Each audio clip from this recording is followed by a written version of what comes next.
తాకట్లో ఉన్న మీ బంగారాన్ని విడిపించి ఆ రోజు ఆన్లైన్ రేటుకి కొంటాం. Sharma gold company.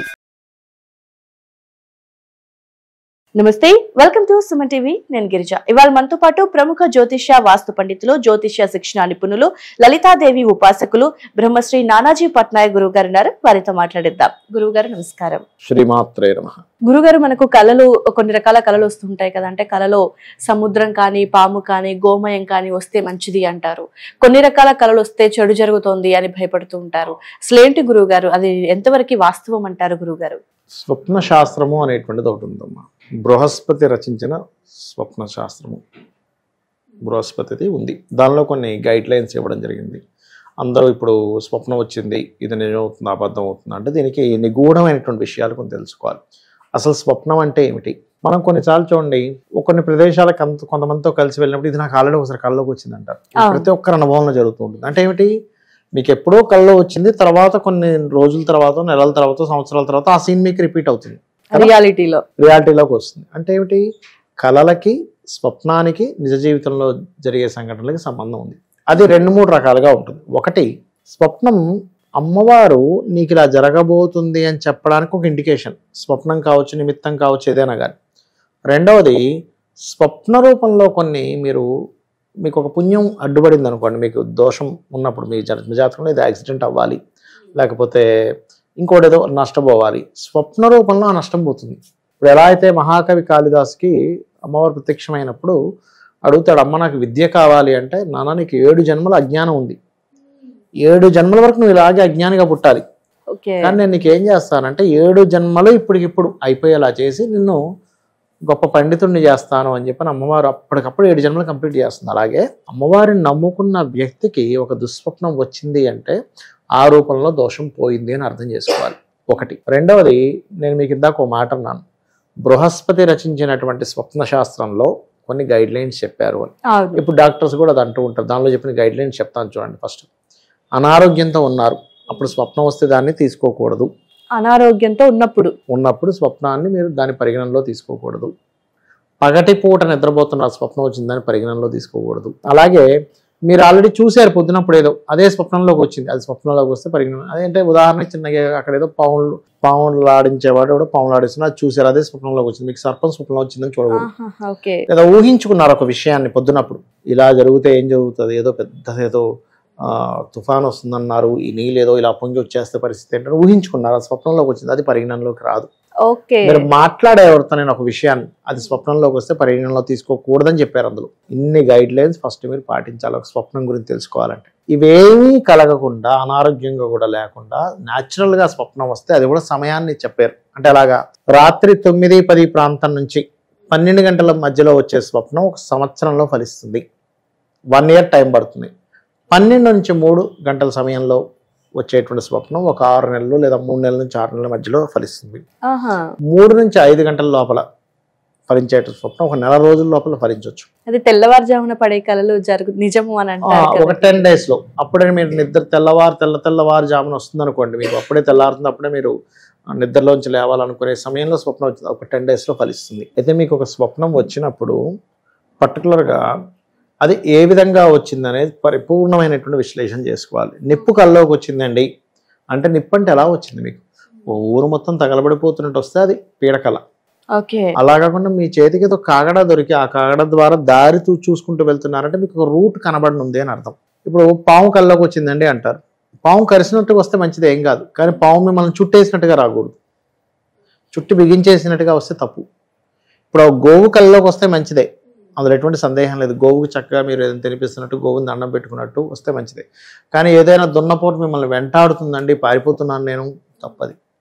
అంటే మీకు ఆ స్వప్నంలో అవి ఎలా ఉన్నాయి. ఇప్పుడు నీరు కల్లోకి వస్తే మంచిది అంటారు. నీళ్ళు ఎలాంటి నీరు రావాలి? మురికి నీళ్ళు రాకూడదు, స్వచ్ఛమైన నీళ్ళు వచ్చాయి, చాలా మంచిది. అంటే వచ్చే కళలో కూడా 2 రకాలుగా ఉంటుంది, 2 రకాలుగా ఉంటుంది. ఇప్పుడు చాలా మంది నాకు శివలింగం కల్లోకి వచ్చిందండి, మంచిది. ఇప్పుడు కొండ ఎక్కుతున్నట్టు కలొస్తే చాలా మంచిదమ్మా. కొండ మీద చెక్కుతున్నవాడు పడిపోయినట్టుగా వచ్చింది అంటే నువ్వు చేసే ప్రయత్నం ఏదో, నువ్వు కింద పడనున్నావు, జాగ్రత్తగా చూసుకుంటే దీని అర్థం ఏమిటి?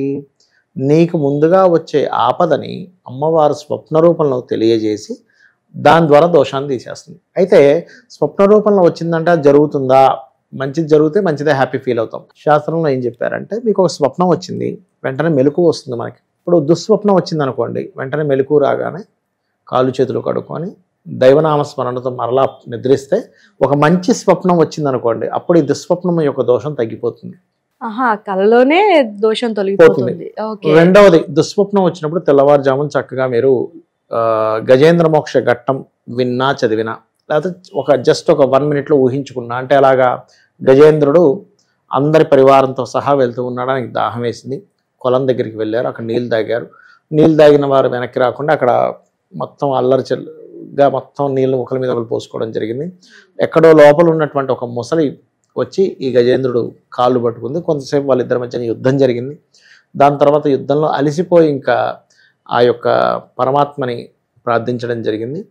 ఎక్కడో ఉన్నటువంటి ఆ యొక్క మహావిష్ణువు వచ్చి అక్కడికి సిరికించక్కడు చెప్పడు శంఖచక్ర యుగము చేదో ఈ సంధింపడన్నట్టుగా ఆ విష్ణుమూర్తి రావడం, చక్రంతో ఆ ముసలి యొక్క శిరస్సును ఖండించడం, దాని తర్వాత ఆ యొక్క ఏనుక్కి తన పద్మంతో, హస్తమనే పద్మంతో ఒక చేత్తో పద్మాన్ని పట్టుకొని తన శిరస్సు మీద ఆనించాడని, తను చక్కగా స్వస్థత చెందిందనేటువంటి దాన్ని ఊహించుకోవడం.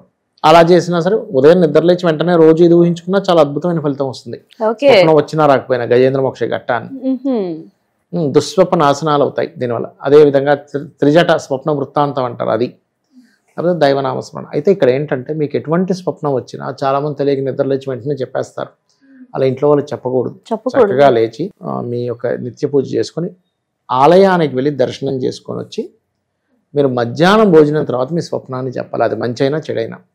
చెడు స్వప్నం వచ్చింది పొద్దున్న లేచి చక్కగా మీరు గజేంద్ర మోక్ష ఘట్టం విన్నా, నేను ఇప్పుడు చెప్పినట్టుగా తలుచుకున్నా సరిపోతుంది. అయితే ఈ స్వప్నము మీకు మంచి స్వప్నం వచ్చింది అనుకోండి రాత్రి సమయంలో, అప్పుడు నిద్రపోవద్దని చెప్తుంది శాస్త్రం. ఓ 3 గంటలప్పుడు 4 గంటలప్పుడు వచ్చింది, చక్కగా మంచి స్వప్నం వచ్చింది, అమ్మయ్య నాకు చాలా చక్కటి స్వప్నం వచ్చిందని నిద్ర లేచి చక్కగా స్నానపానాలు ముగించుకొని దేవతారాధన చేసుకుంటే చాలా మంచిది. ఏ స్వప్నమైనా మధ్యాహ్నం భోజనం చేసిన తర్వాత ఇతరులకు చెప్పాలి. చెడు స్వప్నం వస్తే ఇందాక నేను చెప్పినట్టుగా గజేంద్ర మోక్షం చేసుకోవాలి.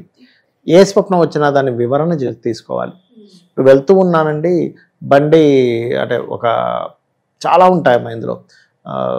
ఆ స్వప్నం అది మంచిదా చెడ్డదా అని అర్థం చేసుకోవడంలో అక్కడ కలిగినటువంటి ఫీలింగ్ ఏంటనే దాని మీద తీసుకోవాలి.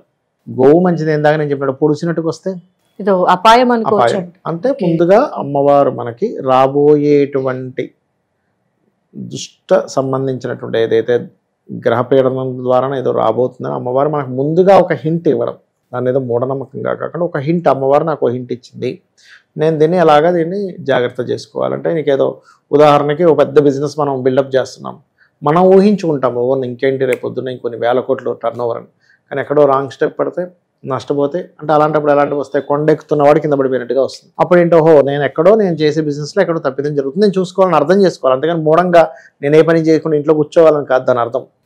అమ్మవారు నీకు ఒక హింట్ ఇచ్చింది కాబట్టి నువ్వు చేసే బిజినెస్లో నువ్వు ఎదుగుతున్నావు కానీ జాగ్రత్తగా చూసుకో, ఎక్కడో నీ వెనకాతల నిన్ను ఇబ్బంది పెట్టేవాడు వస్తాడేమో, ఓవర్గా నువ్వు ఎక్కువ రిస్క్ తీసుకుంటున్నావేమో చూసుకో అని చెప్పడం. అయితే గురుగారు కొన్ని రకాల స్వప్నాలు చూడండి చాలా దారుణంగా పడతాయి. సరే తెల్లవారి చెప్తామని అనుకుంటాము, అనుకునే లోపు తెల్లవారుతుంది, మన యథావిధి కార్యక్రమాలు మొదలవుతాయి, అది చెప్దాం అనుకున్న పాయింట్ ఏంటో గుర్తుకుండా మర్చిపోతాం. ఆ స్వప్నం గురించి భయపడాల్సిన లేదు. ఇప్పుడు కొంతమంది మీరు మంచి పాయింట్ అడిగారు, ఎలా అంటే స్వప్నం వస్తుంది కానీ తెల్లవారు లేచిన తర్వాత గుర్తురాదు, దాని గురించి ఆలోచించిన గుర్తురాదు, అది ఏం భయపడాల్సిన పని లేదు. అదేంటంటే ఏదో జస్ట్ అలా వచ్చిపోయింది అంతే. కాలము స్వప్న రూపంలో మనకు ఒక హింట్ ఇస్తుందమ్మా, అది మనం అర్థం చేసుకోగలగాలి. అలా అర్థం చేసుకుని దాని తగ్గట్టుగా దానికి ఏదైతే అమ్మవారి ఆరాధన చేసుకున్నామో, గజేంద్ర మోక్షం చదువుకున్నామో, లేకపోతే లలిత సహస్రనామాలు విన్నాము, లేదా క్షేత్రానికి వెళ్ళొచ్చాము, ఖచ్చితంగా ఆ దుష్ఫలితాన్ని మనం పోగొట్టుకోవచ్చు. నిజంగా చాలా చక్కటి వివరణ గురుగారు. ఎందుకంటే నిత్యం మనిషి నిద్రపోయినప్పుడు ఏవో రకాల స్వప్నాలు వస్తూ ఉంటాయి, కానీ నేను చెప్పినట్టుగా ఆ కండిషన్స్ చూసుకోవాలమ్మా. చూసిందా, మాట్లాడిందా, విన్నదా, ఊహించుకున్నామా, లేకపోతే ఆరోగ్యం బాగోలేక వచ్చిందా, అవి ముఖ్యంగా మనం గుర్తుపెట్టుకోవాలి.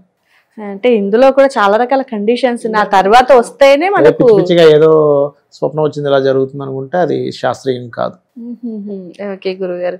సో ఇది చాలా మందికి ఉండే సందేహము, పగలు పడుకున్నప్పుడు వచ్చినవి నమ్మొచ్చా, లేదంటే నైట్ ఈ టైంలో పడుకున్నప్పుడు నమ్మొచ్చా అనే సందేహం ఉంటుంది. అసలు పగలను పట్టించుకోకూడదు అని తెలియజేశారు. అసలు పగటిపూట నిద్రపోకూడదు, కల సంగతి పక్కన పెట్టండి.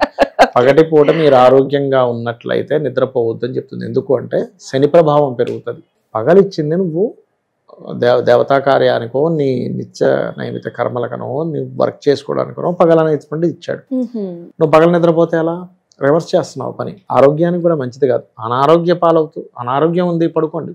చిన్నపిల్లలు నిద్రిస్తారు తప్పదు. స్త్రీలు ఉదయం నిద్ర లేచేదో పని ఉంటారు, వాళ్ళకి ఎనర్జీ సరిపోదు, కాసేపు పడుకోవాలి. కానీ యవ్వనంలో ఉండి అంత ఆరోగ్యంగా ఉండి నిద్రపోకూడదని చెప్తుంది. అసలు నిద్రపోకూడదని చెప్తే మళ్ళీ పగలపూట స్వప్నం ఏమిటి అసలు? అది ఇంకా రాంగ్ అంటారు. రాంగ్ అనమాట. కాబట్టి వాటి జోలికి కొన్ని రకాల స్వప్నాల గురించి వ్యూవర్స్ కోసం చాలా చక్కటి వివరణతో అందరికీ ఉన్న సందేహాలను నివృత్తి చేశారు గురువు గారు. ధన్యవాదాలు. శ్రీమాత్రే నమః.